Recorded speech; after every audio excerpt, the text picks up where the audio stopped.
सुजानगढ़ के थर्डा क्षेत्र में सुकेम फाउंडेशन की ओर से 250 करोड़ की लागत से बनने वाले मल्टी सिटी हॉस्पिटल के सुकेम आरोग्य विहार का मंगलवार केंद्रीय कानून न्याय मंत्री अर्जुन राम मेघवाल, स्वायत्त शासन मंत्री झाबर सिंह खरमा, पूर्व कैबिनेट मंत्री राजेंद्र राठौड़ ने शिलान्यास किया। सांगल पीठाधीश्वर ओमदास महाराज के सानिध्य में कार्यक्रम बड़ी संख्या में लोग उपस्थित मौजूद रहे। अतिथियों के स्वागत के लिए सुकेम फाउंडेशन के ट्रस्टियों द्वारा सम्मानित किया गया। इससे बाद अतिथियों ने हॉस्पिटल के मॉडल का अवलोकन कर विधिवत पूजा अर्चना का कार्यक्रम आयोजित किया। कार्यक्रम के बीच हॉस्पिटल की सारी खास बातें दर्शाती वाली एक डॉक्यूमेंट्री फिल्म का प्रदर्शन किया गया। कार्यक्रम के बीच ट्रस्टी शायर मालू ने हॉस्पिटल के लिए 5 करोड़ देने की घोषणा की। वहीं जेसी शर्मा ने 1 करोड़ का चेक सौंप दिया। भाजपा कार्यकर्ता ने नगर परिषद नेता प्रतिपक्ष हादी के नेतृत्व में केंद्रीय मंत्री का स्वागत किया गया। ट्रस्टी केसी मालू हॉस्पिटल की परियोजना के बारे में जानकारी देते हुए कहा कि इस हॉस्पिटल में बड़े शहरों की तर्ज पर उच्च स्तरीय इलाज होगा, योग आयुष पंच का समावेश रहेगा। केसी मालू ने सुजानगढ़ में राजस्थानी भाषा भवन और केंद्रीय विद्यालय की मांग रखी। वहीं संरक्षक हीरालाल मालू ने कहा कि ये हॉस्पिटल प्रवासियों की अपनी जन्मभूमि के प्रति भावना का साकार रूप होगा। इसी बीच संबोधित करते हुए पूर्व कैबिनेट मंत्री राजेंद्र राठौड़ ने कहा ये एक महान कार्य है। उन्होंने बताया कि मारवाड़ी अपने पुरुषार्थ से धन कमाकर परोपकार में लगाते हैं। वहीं संबोधन में मंत्री झाबर सिंह खरा ने सरकार प्रवासियों की संपत्ति को सुरक्षा को लेकर गंभीर है, जल्द से जल्द इसको लेकर कोई ठोस कदम उठाने का कार्य करेगी। राजस्थान सरकार केंद्रीय मंत्री अर्जुन राम मेघवाल ने भजन सुनाते हुए जिस तरह से समुद्र में एक पानी एक जगह रखकर खारा हो जाता है, वैसे ही एक जगह जमा धन बेकार हो जाता है। जिस प्रकार बहती नदियां परोपकार करती है, वैसे परोपकार में लगाया धन श्रेष्ठ होता है। इस अवसर पर बड़ी संख्या में फाउंडेशन के सदस्य सुजानगढ़ की जनता उपस्थित रही।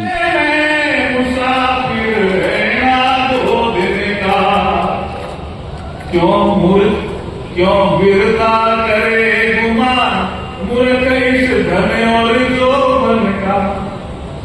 बंदी मुट्ठी आया प्यारे खाली हाथ आएगा। 2 दिन की जिंदगी है, 2 दिन का मेला। इसी से रही भाई जोरदार ताली बजाओ।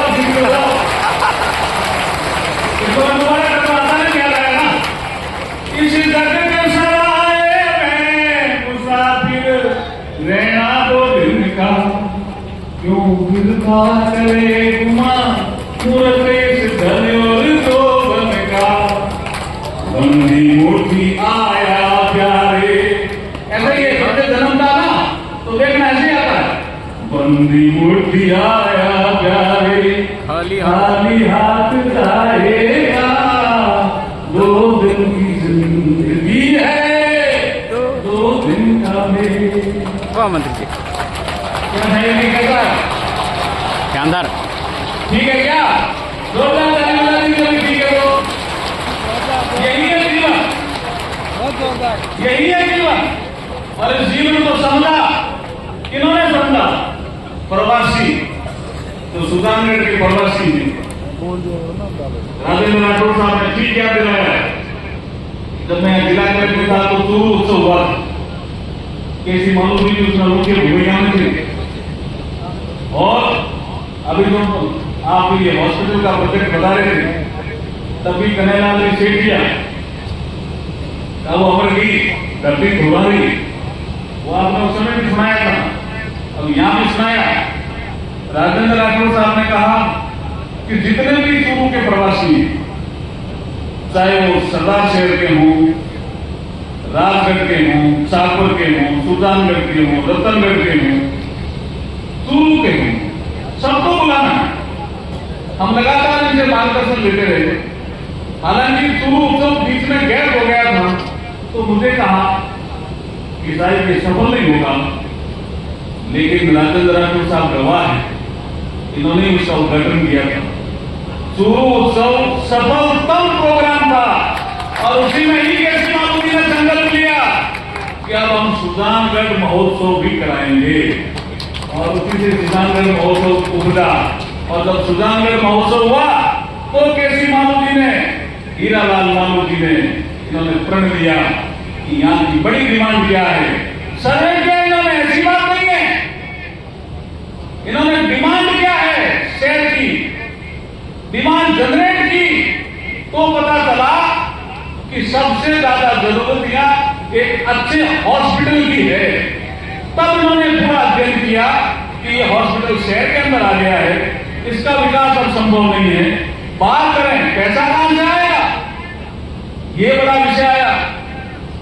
तब निर्मल सेठिया जी, मुझे अच्छी तरह से ध्यान है, उनका यहाँ पे कॉलेज है, सोना देवी सेठिया ही है, सोना देवी सेठिया कॉलेज है। उस कॉलेज में मैं एक दिन लेक्चर देने गया, चरित्र निर्माण संस्कार निर्माण।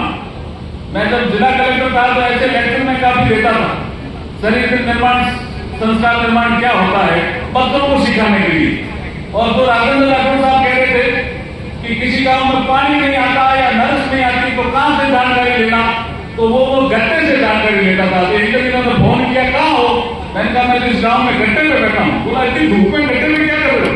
मैंने कहा जानकारी ले रहा हूं, पानी आ रहा है नहीं आ रहा है, नर्स आ रही है। तो प्रवासी जो यहाँ के थे उन्होंने सोचा हम कुछ करें, और इन्होंने डिमांड जनरेट जब हुई तो ये हॉस्पिटल का निर्णय निर्मल सेठिया, ठीक है, वो काट दें। उस समय सोना देवी सेठिया स्कूल में भी शायद कोई मैडम व्यास की प्रिंसिपल, ध्यान आ रहा है किसी को? मैडम है ठीक, संतोष व्यास, संतोष व्यास, संतोष व्यास। मैंने उनका पूछा इसके मालिक कौन है? बोला वो तो लंदन रहते हैं। तो मैंने बात, मैंने कहा सुजानगढ़ के लिए आपने इतना बड़ा काम किया है, कुछ आगे करने का विचार है? फिर मैं शुरू की राजनीति से बीकानेर की तरफ गया। राजनीति शुरू नहीं सिखाई, इस एरिया नहीं सिखाई। और बीकानेर की जनता ने जब मुझे एमपी बनाया तो चूरू जिले का बहुत बड़ा योगदान था। आदमी भी गए, आदमी भी गए, आदमी भी गए। और जब मैं वहां पहुंच गया, फिर एक बार अपोजिशन में रहा, 2014 में मैंने सत्ता पक्ष का एमपी बना और नरेंद्र मोदी जी ने मुझे मंत्री बनाया। तो मुझे जब एमओ फाइनेंस बनाया तो मुझे पता चला निर्मल सेठिया जी तो बहुत बड़े आदमी हैं, उनका एक बड़ा इश्यू है। तब वो संपर्क में आए, मैंने कहा क्या करना चाहिए सुधार के लिए, तभी से ही बनता। अभी मैं एक जैन धर्म के प्रोग्राम में बोलने गया था, वहां उनके परिवार में डेथ हो गई थी। मैंने उनसे बात की, फिर मैं लंदन गया, तब भी मैं जाके आया। तो ये इस तरह से मेरे संपर्क में, अभी मैं कान में इनको कह रहा था क्या आपने शायद राहुल जी को तो ठीक है मोटिवेट कर दिया, ये मोटिवेटेड है। निर्मल जी भी बहुत मोटिवेटेड हैं, उनको कुछ कहो तो इन्होंने कैसी मालूम जी ने मुझे कहा, मैंने कहा 250 करोड़ का प्रोजेक्ट है, कुछ है कि नहीं हाथ में? तो इन्होंने कहा 100-125 करोड़ तो आ गए हैं, उनके लिए जोरदार ताली बताओ। ये छोटा अमाउंट नहीं है, ये कोई लाख का अमाउंट नहीं है। 100 करोड़ 125 करोड़ आना ये छोटा मोटा अमाउंट नहीं है। और अब ये 250 करोड़ का भी अमाउंट इनके पास इकट्ठा हो जाएगा, ये शानदार हॉस्पिटल बनेगा। उसका उद्घाटन करने हम लोग मंच में बैठे हैं, वो तो सब आएंगे, लेकिन और लोग भी आएंगे, क्योंकि काम दिखेगा, काम होता है, जैसे हीरालाल जी का, और लोग भी आएंगे। तो मैं इस अवसर पर ज्यादा समय नहीं देता हुआ, जो आपने हमें मॉडल दिखाया, उस मॉडल में आपने मेडिटेशन के लिए भी कोई जगह रखी है, आयुष, यूनानी, सिद्धा, उनके लिए भी जगह रखी है, प्राकृतिक चिकित्सालय के लिए भी जगह रखी है। मेरा ऐसा मानना है कि एक और कंसेप्ट चला है पूरे संसार में, उसको बोलते हैं स्ट्रेस मैनेजमेंट। मनुष्य तनाव लेता रहता है। अब जैसे हम यहां आए तो हमें एक जनप्रतिनिधि मिले कि साहब पंचायतों के पुनर्गठन में जिला कलेक्टर महोदय ने हमारी एक पंचायत का ध्यान नहीं रखा। तो वो अगर कोई समझदार कलेक्टर नहीं हो तो तनाव ले लेगा, और समझदार है तो वो सोचता है तनाव तो आ गया, इसको रिलीज कैसे करें। स्ट्रेस आएगा, मनुष्य बिना स्ट्रेस के नहीं रह सकता। किसी कारण से पति पत्नी में कोई विवाद हो गया, स्ट्रेस आ गया, लेकिन स्ट्रेस को रिलीज कौन करे, ये सबसे बड़ा विषय है। इसलिए स्ट्रेस मैनेजमेंट का भी कुछ आप कोर्स किसी मालूम यहां करेंगे तो लोग शरीर से भी ठीक होके जाएंगे और मन से भी मजबूत होकर के जाएंगे। तो वो श्रेष्ठ नागरिक बनेंगे। जैसा मोदी जी ने सोचा है कि श्रेष्ठ देश भी बने, तो वो कैसे बनेगा? श्रेष्ठ नागरिकों से बनेगा। तो जब श्रेष्ठ नागरिक होंगे सुधारगढ़ के, तो सुधारगढ़ भी बहुत विकसित सुधारगढ़ हो जाएगा।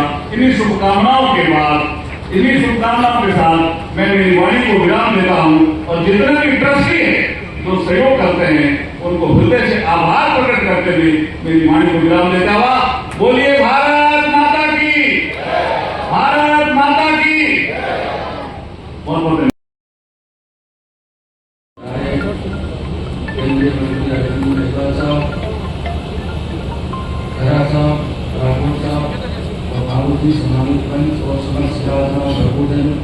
सभी को मेरी ओर से जय साहिब की। मैं उस परंपरा उस स्थान से आता हूँ जहाँ के संतों ने, आप सबको पता है, आध्यात्मिकता के साथ साथ सामाजिक सुधार के कई कार्य किए हैं और अभी कर रहे हैं। आज के 70 साल पहले मेरे परदादा गुरु जी ने गाँव गाड़ी जा करके अलग जगह शिक्षा सबसे जरूरी है, तो उन्होंने 70 साल पहले एक स्कूल की स्थापना करी, तो सांगला में करी और एक अपने जन्म स्थान पर करी और गवर्नमेंट को हैंड ओवर कर दी। और एक 70 साल पहले पुस्तकालय की स्थापना की, तो अभी सांगला में चल रहा है। उन्हीं के पद जीवन पे चलते हुए बाबा खिमराज सिंह महाराज ने कॉलेज की स्थापना करी, उसमें भी लगभग 2000 छात्र छात्राएं अटेंडेंट हैं। और मैं इतना कहूँगा कि अगस्त में एक 100 बेड का हॉस्पिटल अब नया बनाने जा रहे हैं सांगला में, जिसमें आप सभी लोग बढ़ाएंगे। अभी मेघवाल साहब ने कहा कि धन की शोभा पानी, मतलब पानी मीठा नदियों में क्यों होता है और समुद्र का खारा क्यों होता है। इसमें आपसे एक बात कहूँगा कि हमारे संत रामलोक जी महाराज ने कहा कि तन की शोभा निवण है। हमारा तन चाहे कितना सुंदर हो, इतनी हाइट हो, यदि उसमें नम्रता नहीं है तो वो तन किसी काम का नहीं है। तन की शोभा निवण और धन की शोभा दान। धन चाहे कितना ही हो जाए कि हम कहीं दान पुण्य नहीं करते तो उसकी शोभा नहीं बढ़ती है। तन की शोभा निवण, धन की शोभा दान, और वचन की शोभा मधुरता, मन की शोभा ज्ञान। मन की शोभा ज्ञान, ध्यान ईश्वर का धरना, और जीवन है दिन चार भलाई जग में करना। सत्पुरुषों के बीच में बाहर का जीवन जिंदगी, और राम बख्श पुण्य के सीख से शोभा है तन की। जोधपुर में संत हुए महाराज दशरथ सिंह जी, उन्होंने कहा कि खा लिया जो मिल गया, बांट दिया जो सत्य, और दशवंत सिंह धरफोटाओं के ये माल कराए है। ये धन है तो कोई साथ लेके जा सकता है, और ना आज तक लोग कोई लेके गए। इसका यही है कि या तो बांट करके जाओ, फिर छोड़कर कर जाना ही है। इसका ही धर्म सर्वप्रथम लोगों को पुनः जैसा है बोलता। देखिए, मेरा जन्म कलकत्ता में हुआ, कर्मभूमि बेंगलोर रही, लेकिन मातृभूमि हरदम से जो है राजस्थान सुजानगढ़ बना रहा। और जब मुझे पता चला कि सुजानगढ़ की धरती के अंदर में एक मल्टी स्पेशलिटी हॉस्पिटल बनने जा रहा है, तो अपने आप मन से आवाज़ आई कि यहाँ मेरे को भी कुछ करना चाहिए। और आज इसका सौभाग्य मिला, इसकी भूमि पूजा हुई महानुभावों की उपस्थिति के अंदर में, और विश्वास है कि ये अस्पताल आगे जाकर ये इस क्षेत्र की जितनी भी आवश्यकताएं हैं उसको पूरा कर सकेगा। सुजानगढ़ परिक्षेत्र के वो प्रवासी बंधु जिन्होंने देश विदेश में अपनी मेहनत और अपनी बुद्धिमत्ता का लोहा मनाया, अब वो अपनी कर्म भूमि से जन्मभूमि की ओर लौटकर यहाँ की समस्याओं के समाधान के लिए उन्होंने सुखक्षेम फाउंडेशन के नाम से एक संस्था का गठन किया है।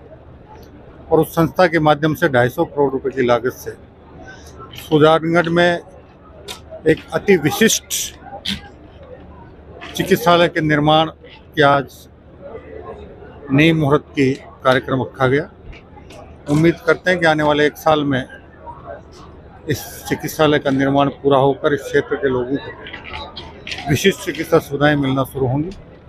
मैं सभी प्रवासी भाइयों का हार्दिक धन्यवाद और आभार प्रकट करता हूं। बहुत पुरानी मांग थी, सुजानगढ़ का चिकित्सालय शहर के अंदर आने से विस्तार की गुंजाइश समाप्त हो गई थी।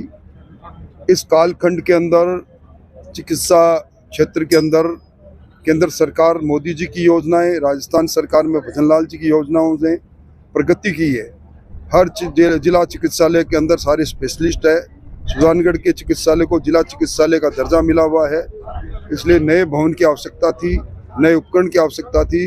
मैं धन्यवाद देने आया हूं उन लोगों को, भामाशाहों को, जिन्होंने अपने पुरुषार्थ से अर्जित कमाई में से कमाई को लगाकर 250 करोड़ की लागत से एक नया आधुनिक चिकित्सालय बनाने का काम किया है। ये सुजानगढ़ को और इसके आसपास के इलाकों को बहुत बड़ी सौगात है। इससे सुजानगढ़ ही नहीं, सुजानगढ़ के 100 किलोमीटर में दायरे में रहने वाले लोगों के लिए बहुत बड़ी सुविधा मिलेगी। इसके लिए ट्रस्टियों को जितना साधुवाद दिया जाए उतना कम है। सर, भैरव सिंह जी के भतीजे के घर ईडी की रेड है, प्रताप सिंह के घर पर क्या? देखिए, वैधानिक तौर पर जो एजेंसियां हैं वो अपना काम करती है। उनके सामने कोई रिश्तेदार नहीं, कोई छोटा नहीं, कोई बड़ा नहीं। निश्चित तौर पर कोई बात रही होगी, मेरी निजी जानकारी में नहीं कि क्यों ईडी आई है, कैसी आई है, पर इस प्रकार की एजेंसियों के काम में मैं समझता हूं कि कोई राजनीतिक चश्मे से देखने की आवश्यकता नहीं। एजेंसी अपना काम करती है। सुजानगढ़ क्षेत्र में स्वास्थ्य सुविधाओं की बहुत कमी थी और हमने 5 वर्ष पहले यहाँ जो सुजानगढ़ फेस्टिवल किया था, उस वक्त हमने ये महसूस किया कि यहाँ के नागरिकों को उतनी सुविधाएं मिलनी चाहिए जितनी हम लोग बाहर रहते भोग रहे हैं। इसी दृष्टि से बाहर रहने वाले लोगों ने संकल्प लिया कि हम केवल प्रवासी लोग ही मिलकर एक अच्छा बड़ा अस्पताल बनाएंगे। और इसका विजन जो है, हम देखते हैं कि जो पुराना अस्पताल 65 वर्ष चला है, तो हमारा अस्पताल कम से कम 100 वर्ष है और आधुनिकतम मतलब ऐसा अस्पताल आपको जयपुर में भी कोई मिलेगा। इस तरह की सुविधाओं के लिए अस्पताल बनाएंगे। मूल बात, अब आप जब मॉडल और उसका सारा वीडियो देखेंगे तो मैं कहूँगा उससे ज़्यादा आप समझ पाएंगे। ये लोकार्पण होगा, काफ़ी बड़ा कार्यक्रम है, क्या करें? देखिए, ये सुपर स्पेशलिटी एक हॉस्पिटल बनाने का इन्होंने निर्णय लिया है। यहाँ के जो निवासी हैं मूल रूप से सुजानगढ़ के और आसपास के, और आरोग्य मंदिर उसका उन्होंने नाम दिया है। और मुझे लगता है कि जो भी यहाँ का निवासी है कोई भी इलाज करा सकता है, इसलिए सबका कल्याण हो ये भी भाव इन्होंने इसमें रखा है। बहुत सुंदर कार्यक्रम हाथ में लिया है, धरती से जुड़ने का भी। धरती जो मूल धरती है जहाँ जन्म हुआ, उसका जो एक ऐसा भाव रहता है कि मेरी ये मातृभूमि है, इसमें मैं कुछ पे बैक टू द सोसाइटी के नाते कुछ करूं, कुछ भार उतारने का प्रयास करूं, उस दिशा में एक बढ़ता हुआ कदम है। और मैं जिन्होंने भी ये बीड़ा उठाया, विशेष करके केसी मालू जी और उनकी पूरी टीम, उनको बहुत बहुत बधाई और शुभकामनाएं देता हूँ इस अवसर पर। और बाद में थोड़ा टूरिज्म को बढ़ावा मिले, ये कहना है केंद्रीय विधि कानून मंत्री अर्जुन राम मेघवाल। केंद्रीय मंत्री अर्जुन राम मेघवाल ताल छापर सेंचुरी में जिले के अधिकारियों के साथ बैठक लेकर सेंचुरी को विकसित करने के साथ साथ पर्यटकों के साथ बढ़ावा मिले जानकारी लेकर डीएफओ वीरेंद्र कृष्णिया, क्षेत्रीय वन अधिकारी उमेश बागतिया से कहा कि ताल छापर सेंचुरी को अधिक से अधिक विकसित करें, हर संभव प्रयास करें, अधिक से अधिक देशी व विदेशी पर्यटक यहाँ पे आना जाना शुरू करें, ऐसे सार्थक प्रयास करें। इसके लिए चूरू जिला कलेक्टर अभिषेक सुराणा, पूर्व मंत्री खेमाराम मेघवाल, प्रधान मनोहरी देवी, पंचायत समिति प्रधान विधासर संतोष मेघवाल सहित जिले के अनेक अधिकारी मौजूद थे। हम आपको बता दें, केंद्रीय कानून मंत्री पहुंचे सुबह 8 बजे, जहां पे सेंचुरी में लगी हुई प्रदर्शनी का अवलोकन किया। साथ ही चूरू जिला कलेक्टर अभिषेक सुराणा थे। वहीं पूर्व मंत्री खेमाराम मेघवाल, प्रधान मनोहरी देवी ने माला पहनाकर स्वागत किया केंद्रीय मंत्री अर्जुन राम मेघवाल का। वहीं आपको बता दें, सुजानगढ़ के दौरे पर रहे केंद्रीय मंत्री अर्जुन राम मेघवाल, केंद्रीय मंत्री अर्जुन राम मेघवाल इससे पूर्व ताल छापर अभयारण्य में विचरण कर रहे हिरणों की कुचालियों को देखते हुए दंग रह गए और हिरण को देखा, साथ ही सेंचुरी में भ्रमण किया। इस दौरान मीडिया से रूबरू होते मंत्री ने बताया, क्या कहना चाहें, आज विजिट भी किया, सुजानगढ़ बता रहे हैं।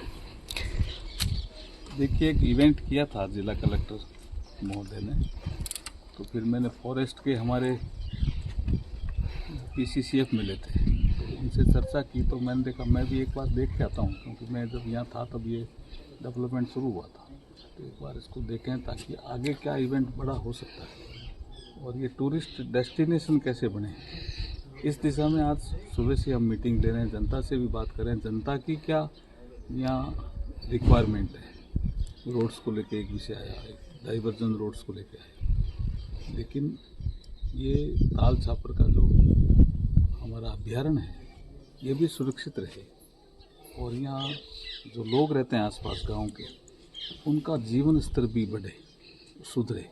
इस दोनों को समन्वय बना करके काम करना है। सर, राजस्थान सरकार के मुख्यमंत्री का कार्यकाल किस तरह से लेते हैं? बहुत अच्छा कार्यकाल है। ठीक है सर।